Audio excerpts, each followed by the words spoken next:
Happy. So welcome everyone to the second version of Radically Open Economy, which is a little bit of a sneaky ruse that we are using at ODI Leeds to hear from lots of people about what they're doing with data, especially related to what we're going to do this coming year economy-wise, which should be, I hope, and I'm sure that the government will hope, one of the fastest years of economic growth ever in UK history, because it will have to be, because it was the largest drop ever last year. So today, starting off, first of all, we've got Jack Snape, who is at Transport for the North, and he's got a short presentation about the things that Transport for the North are doing around data. I've kind of known about this for probably 6 months or so now. It's actually very exciting. There's a lot of new stuff that we've kind of talked about doing probably for 5 years in the North on data and transport, and there's been really quite a lot of progress on it. I'll ask 1 or 2 questions after his presentation, but also please do ask your questions. I think you can either put your hand up and we'll come to you, or there's the chat feature and we'll pick the questions off the chat. So have some questions in mind when you're listening to Jack. And with that, I will hand over to you, Jack, and I think you should be able to share your screen and control the world, etc. Great, thanks, Tom. I'm Jack Snape, analysis manager at Transport for the North.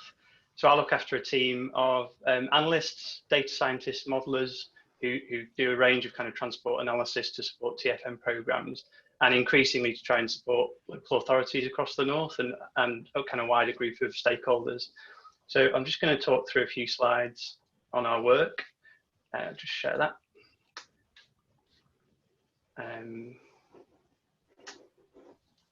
Okay. So can you see that okay? Yes. There we go. So I'm going to talk to you about our analytical framework, which is an integrated system of data and modelling tools. I'm going to tell you about what it's for, what it includes, and what we're going to do with it. So we established the analytical framework to try and answer a question, quite a difficult question, and that's whether and to what extent transport investment can help to achieve TFN's vision, which is quite a kind of warm and woolly statement about a thriving region where we have economic growth and excellent quality of life for all of the citizens of the North, or 15 million of them. So really what we're looking for is kind of modelling and appraisal approaches that can help to inform the extent to which transport can achieve that, and then we can try and target our investments to things that will most readily achieve that in the future. So we set about building an analytical framework, which is kind of a mixture of conventional modelling tools that people use for transport business cases, and some new kind of innovative approaches, bringing the kind of best of both worlds into that. We start with data and looking at how the future might look through future travel scenarios. And we feed that into a kind of forecasting system that's split into 2 tiers, one that looks at the economy and land use, and then a more detailed transport network model, which looks at the strategic road and rail networks and a high level representation of local public transport. And we use that forecasting system to assess how, what kind of impacts transport interventions might have. And then we'll feed that out into our appraisal system where we try and put a value on that. So that could be a monetary value, kind of benefit cost ratio that you'll have heard about, or it could be kind of more qualitative or more strategic assessments of the benefits, in line with the new Green Book guidance, where we're looking more at how much transport helps to meet certain objectives, rather than just looking at necessarily benefit cost ratios on their own. So a little bit about the data and the scenarios. We've been doing quite a bit of work to build on some of the DFT data by adding in things like socioeconomic groups and skills and new area types that take account of the shape of northern cities, because the DFT data is a bit London centric. It has an area type that's just called Inner London, and inner cities in other parts of the north, other parts of the country don't have a relevant area type. So we've developed a new area typology for that, and we've added in a representation of occupation types and household socioeconomic groups. We've also developed some future travel scenarios that look at different trends in economic growth, spatial planning policy, national sustainability policy, so basically carbon targets, behaviour change and technological change. We put that into our land use and demand tools, which look at the sort of demand for transport. This just gives you a sense of the segmentation. So within a zone, we can tell you kind of how many people, and this is all MSOA level, how many people are in the different occupation categories, how many households are in the different socioeconomic categories, different employment classifications. And we're looking to publish some of this data with help from ODI in the next few months.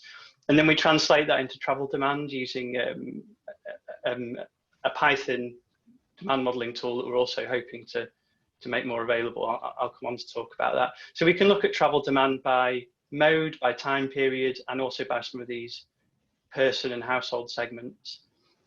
We then feed that into our transport network models. So we have a rail model called NORMS, the Northern Rail Modelling System. We're using this for the Northern Powerhouse Rail business case. It looks at rail demand across the region and to and from the region on a zone-to-zone basis. So we look at door-to-door movements and then through the rail network. It looks at crowding and those sorts of issues as well. And then we also have a highway model, which is quite similar. Highways England also have some of these models, but they weren't based on a convenient geography for us. So we built one for the whole of the north that's based on similar principles, but covers our patch. And we've actually done this in a way that uses a common topography for the whole of England that we've collaborated with the DfT on, so that other subnational transport bodies can build on the work that we've done very easily, and also it can be rolled out to local authority partners. And it includes a flexible network builder, so you can look at both minor local schemes and bigger sort of regional schemes using the same tool. We have when we want to look at some of the bigger, wider economic impacts, we have a economy and land use model, which simulates labour markets and land markets and looks at how transport accessibility might affect where people and businesses choose to locate and what that might mean for things like agglomeration. We have to obviously feed in transport travel times for that, so we use the transport models that I've just talked through to inform that. And this has been really key for some of the business cases we've been working on for big schemes that could have a big economic impact. Obviously, carbon is very high up on the agenda, so we've also been developing a carbon emissions tool that primarily looks at emissions from road transport, and we can look at scenarios for electric vehicle uptake, and we can look at our different travel demand scenarios and what they might mean for emissions across the region, and what extra action might be needed to meet the kind of target trajectory to get down to zero emissions by sort of 2045, 2050 time. So these charts just show you kind of different profiles of electric vehicle uptake over time for different scenarios. And then finally, coming to the appraisal system, we look at benefits to transport users, so journey time improvements, quality, starting to look at reliability as well. On the wider impact side, we look at agglomeration, which is sort of a measure of productivity, and then a range of other impacts and benefits that we're starting to quantify in some of our tools. And then we also obviously look at environmental impacts of transport schemes, because if there's a desire to keep improving the road network, but we need to make sure that can be done and still meet the carbon targets. And as I mentioned, we put all of this together into a multi-criteria appraisal framework that it is aligned to the new Green Book guidance and looks at how much we can meet our objectives as an organisation. So I'm kind of presenting here because we want to try and make a lot more of this open this year. So we want to maximise the value of the investment. So we've invested quite a lot of time and money into this system. A lot of it's been funded through Northern Powerhouse Rail, but we want to start using it across the north, both within our own work programmes, but also make it available for other subnational transport bodies like Midlands Connect and Transport for the South East, and also local authority partners within the north. And some tools we want to publish openly where we can. And I've kind of, disaggregated these into things that are open and things that are less open, and try to make it clear which ones we'll be able to easily share and which ones may require kind of licenses. So subnational transport bodies and local authorities, hopefully they can have access to everything, but we may need to agree licensing for that. Open publication, it'll only be the stuff that's openly available or uses open source software. But we have also got a kind of parallel mission to try and move as much of our data and tools into these open categories as possible. That's it from me. Thanks. Fantastic. Thanks, Jack. Well, first of all, the easy question here, it's actually really hard, from Hannah. So the question is, will you be publishing on DataMill North? And if not, where instead? So if you want to publish open data and open models, what's your plan for publishing them? We talked about this, didn't we, on Monday? I think there are a few options. We'll publish tools on GitHub. Data is an open question. So there is a website that some of our integrated and smart ticketing colleagues have been using for a few years called Open Transport North, which we may use, or we could look at using DataMill North. We're open to suggestions, really. We're really kind of trying to work out what the best option is there for us. Well, that sounds like a good answer. Hannah? Yeah, if you want to use DataMill North, please do come and speak to me, or I can set that up and arrange that for you very easily. If you do use I forgot what you called it, Open Transport, whatever it was. No. I can just put the links to wherever the data is on DataMill North to signpost people to it. So sounds excellent. Cheers. Fantastic. I've got lots of questions, but if anyone else has got one, wave, shout, or type, and I'll get to you. In the meantime, whilst people think, I noticed you talked about a Great Britain freight model. Oh, yeah. Can you talk a little bit about the Great Britain freight model, especially since the next person who's talking is going to be Tim from the UK Major Ports Group, who do Great Britain freight? Yeah. So presumably you're thinking a lot about this. Absolutely. So this is one of the trickier areas in that it's there's a supplier of this type of work that does a lot of work across the UK called MDS Transmodal, and they own the Great Britain freight model. It sits under the DfT's national transport model and quite a lot of the network rail freight modelling. Tim may be aware of them and have worked with them in the past. It's built on DfT data, and I think there is a desire to make more of the freight data available so more people can get involved in developing these models. We are building a freight data repository at the moment that I think elements of will be able to make open. But yeah, at the moment, it's a very small number of consultants who develop these modelling tools, and generally they're kind of proprietary at the moment. So I'd be very interested in this becoming a more open thing in future. Presumably, freight has just changed a lot in the last 3 weeks. Have the models changed, or are you still kind of playing catch up with them, do you think? Well, there is a lot of modelling going on for kind of different scenarios for trade and that kind of thing. And the models are very good at representing that kind of thing. They represent waterborne freight and airborne freight, as well as local, national land use based freight. So I think they've had a lot of work on with government contracts to try and assess that. I mean, yeah, I think initially it seemed like things were going to go smoothly, but there have been a few hitches, haven't there? So we'll wait to see how that goes and keep linked scenarios. Right, there's a great question here from Danny Dickinson, which it actually reminds me of something you said straight away at the start, which was that the DfT models that you started with when Transport for the North was set up had this inner city type only for London, a type of place where inner city only existed in London. So obviously you had to go in and improve and fix that. So Danny's question is, what has been the response of DfT to the work that you're doing and the proposals that you're making? How closely are you able to work together as a kind of independent body, not DfT itself? I mean, it's fair to say that we've had a really good response from DfT, and we do work quite closely with the people who developed the national trip end model, which is kind of the central government version of what we're developing. And they are actually moving to a sort of approach that we're using. So they're moving to Python and they're talking about publishing the code. But I think it's just going to take a bit of time. So we are able just to move a bit more quickly because we're a bit smaller and perhaps have slightly less restrictive kind of governance processes. So we're sharing what we're doing with them, and I think they're going to take some elements of it. I don't know about changing the area type, so we've got kind of inner city across the country, but that's certainly something we could push for. Okay. Last question from me is, you've mentioned that you're working, and I like that diagram where you're moving up one step every time to try and move from closed and proprietary models to open models for whether it's transport demand, freight model, etc., and also from closed and proprietary data, probably things like ordnance survey to some extent, mapping, but also, I mean, I know that permanent way data, where the railway tracks are, is not the easiest to share publicly at times.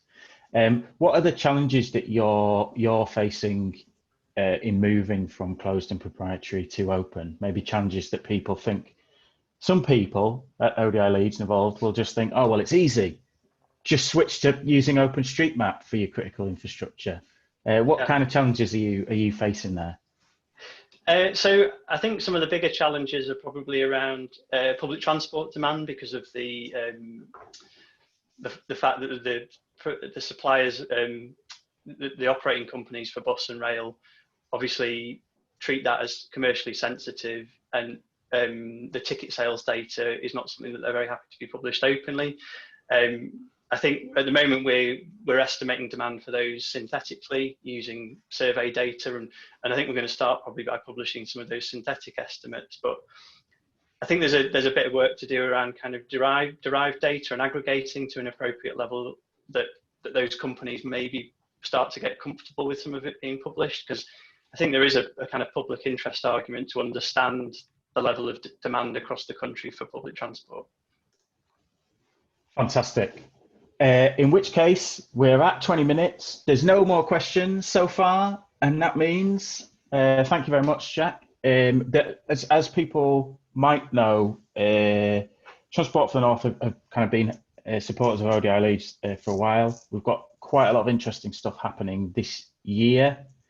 Jack, we will hear more from, but most importantly, I think we'll start seeing more and more data and more models published soon. So it's something we're looking forward to. I think a lot of people that we work with and talk to are really looking forward to it. So thanks very much, Jack. And now we will move on to Tim Morris, who is the Chief Exec Officer at UK Major Ports Group. The first thing that everyone on the call can do is go to Google and type in ODI Leeds Coastal Economies. And what's great is, because we're on the web, you will find all of our work. But in case you don't, I've put the link straight into the chat. So that link there goes to a website which documents all of the work that we did on this project. There's still a fair bit still coming out. This was a project that we've done with UK Major Ports Group last year. I'm going to hand over pretty quickly to Tim to say a little bit more about himself and what he does and what we did on the project and what we do. But please do ask any questions. If you want to ask the details about UK major ports and how they're doing at the moment, that's fine. You may not get the greatest of answer, since some of it is now quite important to get right. So Tim, over to you with a lovely picture of a port in the background, as you would expect.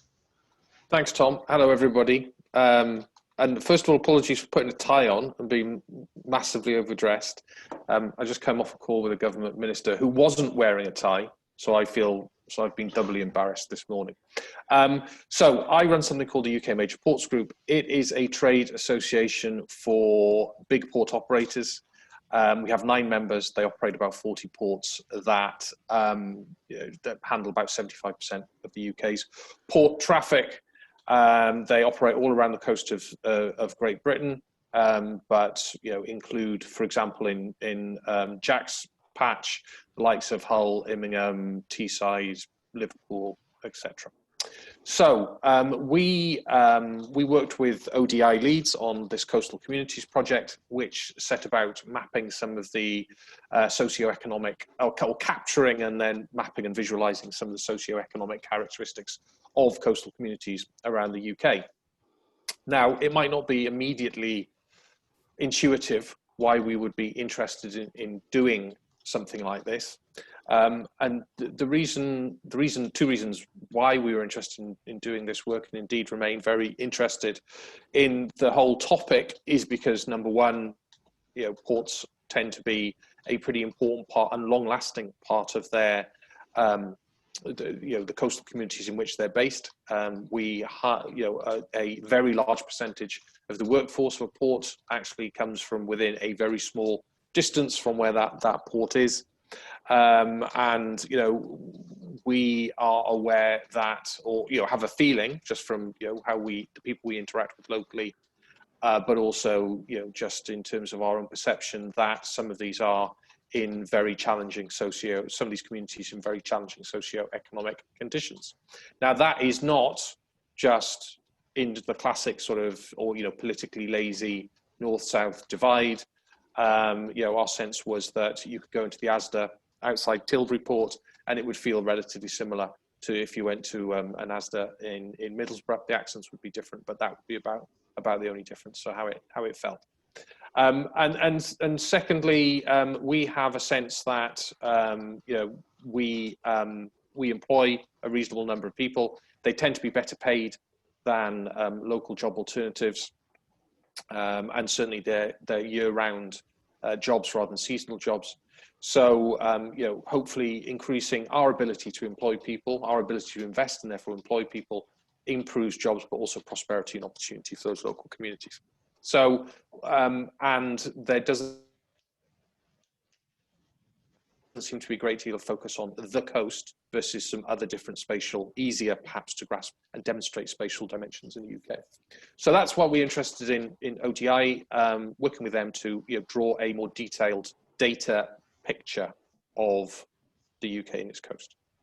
And Tom can tell you all about the magic of how that happened, which is way beyond my comprehension.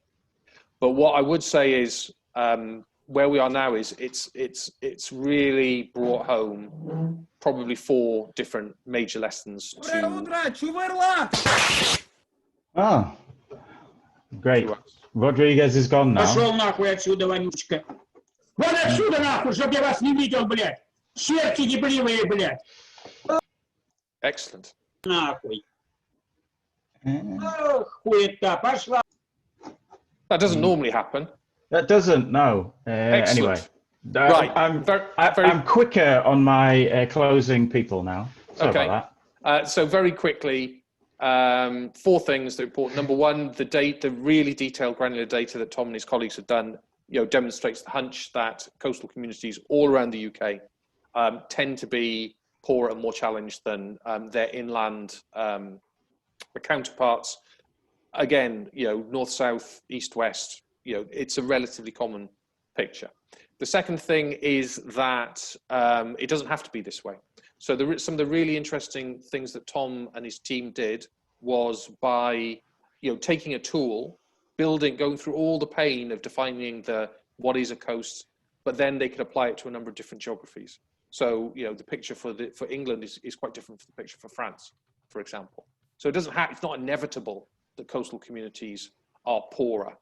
The other thing one of the other things it demonstrated was this kind of donut effect of, actually the communities tightly grouped around the sort of, the ports and the urban centres, some of the smaller urban centres around the coast, have a sort of halo effect of rich communities around them. So that would be an interesting, thing to look at further, what the policy responses to that are. And lastly, that, some of the difference that is made in some of the more better off places than the poorer places was not about the fact that they had many more what you might call classical maritime or coastal jobs, but they had more jobs, general economy jobs than other places. So again, I think that has an interesting policy aspect as well. So now it's about taking the really granular and comparative data that Tom and the team have done, and now talking to people in places like MHCLG, but also, subnational bodies about, what are the policy implications about that and how we can drive up opportunity and prosperity in coastal communities. Thanks, Tim. I mean, a few of the things that you said there that obviously we found very interesting when we found them. All of this stuff, I should say, for people on the call, there's lots of tools to play around with. All of the blog posts write up exactly what we've done. So we'll not go through it in detail. There's even a formal presentation of what we did. I think the point that surprised me was that when we looked at the southeast of England especially, which is our highest density of ports and ports traffic, just because of its requirement being close to the continent, when we looked at places like Tilbury, Dover, Southampton, Portsmouth, they were these kind of islands of quite low wages and poverty, surrounded by very strong economies. And it maybe wasn't something that people in the rest of the country would realise that much, but the coastal economies of the southeast of England largely are not that prosperous. For some reason, people choose to live 5-10 miles inland, and you can see it really clearly in our data. And I think it's something probably that that people would be worthwhile knowing when they have these discussions. I wanted to talk a little bit about towns, Tim, and ask you about that. So one of the kind of foundations of our work that we did was something that the Office for National Statistics were doing at the same time as our work. They published a report in October 2020 called Coastal Towns in England, Data and Analysis on Seaside and Coastal Towns in England and Wales. With our projects, we were able to work all 4 nations of the UK, not just England and Wales, but also additionally Ireland, Belgium and France. And we were also able to look a little bit wider than just coastal towns, since, for example, Southampton was a place that they didn't consider. They didn't consider Liverpool because it's a city as well. What's your kind of feeling about how important shifting the discussion to be about the whole of the UK and also its neighbours, but also shifting the discussion to be a little bit more about the whole of the coast, not just coastal towns, which is what the ONS looked at? Yeah, and I think that's that's one of the big benefits of the work that you've done, and the sort of payback from the hard work that goes into the initial crunching of what is the coast, how can we define the coast, how can we capture the coast as a whole, rather than having to take a more point-based approach of saying, right, we're going to look at this place, this place, this place, because someone has, not arbitrarily, but relatively, personally said, okay, that's important, that's important, that's important. Having done the hard work of, built the data infrastructure that allows you to capture that broader picture, that allows you to take that more, that wider perspective, because it is, as the data suggests, Tom, even within the cities, there is that sort of donut effect as well. So I think it's, it's the real benefit of having put in the hard work to take that comprehensive view, rather than just go, oh, I tell you what, we'll pick that place, and that place. Fantastic. Right, I shall see if there's any questions from anyone. And if not, we can have a 5-minute early finish, which would be a joy after our unexpected guest. I'm sorry about that, everyone. I don't, we try and be open at ODI Leeds, which means that some people can join calls and shout at us.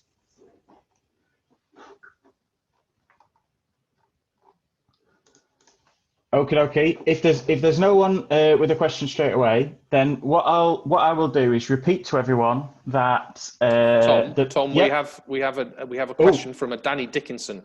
Oh, Danny's back. Oh, sorry. I'm sorry, Danny. It's because I had scrolled up to try and get rid of that previous person, and then I had forgotten to scroll down. Does the data you have highlight any examples of successful or semi-successful examples of regeneration of coastal towns? So that's probably, super important today. Today, the government's talking about moving a big bunch of the Treasury somewhere in the northeast of England. They still haven't quite decided where they might think about putting it, but the rumour is somewhere on Teesside, which is obviously a coastal town by any definition, and the exact work that it does in terms of port is variable and varied, but huge amounts of bulk freight in the past, and certainly a lot of chemicals now all around there. Did it highlight any examples of successful or semi-successful examples of regeneration of coastal towns? I suppose one of the challenges there is that we didn't look at the past, so we only had data for now. In your experience of UK ports, what are the kind of good examples of regeneration, either related to ports or not, do you think, Tim? So I think two responses to that, which was, if you look at the really granular level, it's, whilst overall the picture is not, it demonstrates that communities are predominantly in the lower quintiles of, per capita income. That's not always the case. So there might be some more, detailed work to be done to actually look into, okay, maybe 60% of the coastline is in here, but where's it at? But also, as Thomas said, actually do take a sort of more longitudinal view. For example, I'd be really interested to see how places like Grimsby and Great Yarmouth look now versus how they looked a while ago, right? Because I mean, this is coming slightly back to anecdote now, but there has certainly been improvements in those communities as the decline in fishing has been to some extent being offset by the rise in offshore wind, for example. Yeah. So some of that longitudinal stuff would be interesting to do as well. But it's a good point about the extension of the work. Yeah, and I think as well, I'll make sure that we share the maps, and they are on the web, but some of the maps showing this halo of prosperity around major ports were, to me, fascinating. And I think the example that I know well is Hull. Right around Hull, all around it, are very prosperous places where people who work at the port or work in industries that are related to the port actually live. So you have towns like Beverley, but also right up the Humber estuary. There's very nice places, and we saw the same around Southampton. So Southampton itself, the inner city, is quite a deprived community, but right around it is Hampshire, and it's all very nice. So there were some examples of that I think were quite important. There's a question that we've had about, can we investigate where the coastal places benefited from domestic holiday during the lockdown summer? And the answer to that is we'll know at the end of this year, I'm afraid. So the UK economic data is fantastic now. It used to be quite poor, but it will take a while to collate. And I would actually be a little bit worried about even guessing at the end of this year how well our economic data work. So I think there is in terms of coastal communities related to holiday and tourism, we just don't have the data yet. And those towns typically do have ports, but they're usually not major ports. I don't think Whitby is part of the UK major ports group, Tim. You'll correct me if it is, but it's not. But having been there in the summer, I'd be delighted to consider their application. Yeah, well, I'm sure they land some very nice fish in small boats, but it's not going to be exporting billions of tons of containers and so on. Sure. Can I just pick up on the question that Joss has asked about? Yeah. Tom, I'll leave you to respond on the specifics of what capturing value data there is, but certainly from our perspective, that would be interesting. Certainly very interesting, and not just from our perspective as well. I was very pleasantly surprised that in a conversation I was part of with Steve Barclay, the Chief Secretary to the Treasury, just before Christmas, he was talking about the Treasury wants to step up its understanding of social value and social infrastructure as well as economic value and infrastructure as well. Now, this strikes me as being like a conceptually really interesting thing, but quite a difficult thing to do, right? But I thought it was certainly the first time I've heard anybody from the Treasury who, mentioned this kind of thing. And the fact that Steve Barclay, who's no one's idea of I don't know what the right phrase is, socialist, for want of a better word, seems to have grasped that this kind of thing is important. I think is an interesting but obviously anecdotal signal and direction of travel. And it joins in really quite nicely with what Jack Snape at Transport for the North said earlier. One of the interesting things about the reforms to the Green Book, which is how the Treasury decides whether it will or won't spend money in the UK, it happened over to the end of last year. The reform, the proposal for reform went in. And at Transport for the North, they've already been incorporating quite a lot of the new leeway that gives them to consider investment. So you'll already start seeing certainly in the transport world, both Transport for the North and the Department for Transport now have much more leeway to consider things like high unemployment, low educational outcomes, health difficulties, when it comes to them deciding what things they want to spend money on. So you could easily see it will still remain a political decision, but there's certainly an extent to which you could start investing in things. And one specific example that we would probably expect to see is that quite a lot of coastal areas do have higher older populations. If we cut money for bus services and the money comes from free bus passes, because of that, they are going to lose out on bus services. You could clearly make the business case much more easily this year than you could last year for supporting that kind of thing. I think you could do it in lots of other areas. So there's a model on ODI leads that might help Datanomics. It's great. This is why I like having links in the chat. Thanks very much, Joss. We'll check it. One of the things we're doing this year with Jack Snape at Transport for North is trying to get them to publish their model for impact, and I know that it has some of this stuff. So with that, thanks very much, Tim, for joining us. Thanks, Jack, for joining us. Thanks, everyone, for joining the call. Apologies again about our guest. As I've said before, hopefully none of them has understood, so I don't really have to apologise. And have a lovely afternoon. Bye for now. Oh, bye. Thanks. Bye. Cheers, bye.